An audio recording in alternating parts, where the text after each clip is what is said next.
So when we don't breathe through our nose, if it becomes the habitual that we mouth breathe, then we actually get congestion in the nose and it becomes much more difficult to breathe through the nose. So we want to be able to encourage the nose to unblock. This is an unblocking for the nose exercise, because what it does is it creates a little bit of holding of CO2, which really supports the blood vessels starting to actually open. It reduces inflammation and it allows that nitric oxide to actually flow through the paranasal sinuses, which then affect bronchodilation and vasodilation. So we take a breath in, we breathe out, we pinch, and then we start to rock back and forward the head like a naughty duck.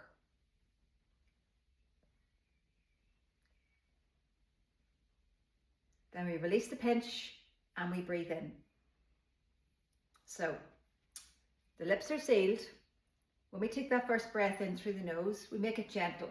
So we're not breathing up into the body of the brain, so to speak. We want to imagine that when that breath comes in, it travels up the nasal passages and then back. So imagine that that breath is breathing back into your face, because that's where your paranasal sinuses are. This is the magic happening space where the nitric oxide, that vasodilator, bronchodilator, sterilizer of the air coming in, all of that happens. And then through a pumping action, which is supported by the nostrils, by the way, the alternate movement of the nostrils, that moves down the trachea and into the lungs, into the lung tissue, where of course that's where we want the oxygen to move. And when we breathe in through the nose, that actually also impacts the amount of perfusion of oxygen through the whole of the blood system of the lungs, because gravity pulls most of the blood to the base, the lower lobes of the lungs.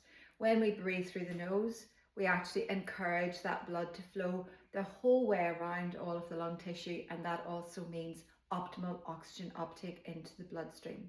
So I hope that helps. Breathe in, breathe out. Tongue to the roof of the mouth, by the way, when you're breathing in. Pinch. Lips are sealed. Nod, maybe for 5 if that's the most you can hold for, maybe for 10, or until you feel that sense that you want to take a breath in. And then we release and breathe in through the nose. And remember, we're not breathing up into the brain, we're breathing back. So see how that works for you. Now, it might not completely unblock your nose the first time, so you can return to it throughout the day. So try it, see if you notice any little changes at all. Most people can breathe through their nose, unless you've got a serious nose injury, a very badly deviated septum. And there's a lot of information out there about deviated septums, and they're now talking about the fact that the tongue to the roof of the mouth has a massive impact on this deviated septum, and it connects in with the diaphragm. So anyway, that's our nose unblocking exercise. So there's more from me coming, but bye for now.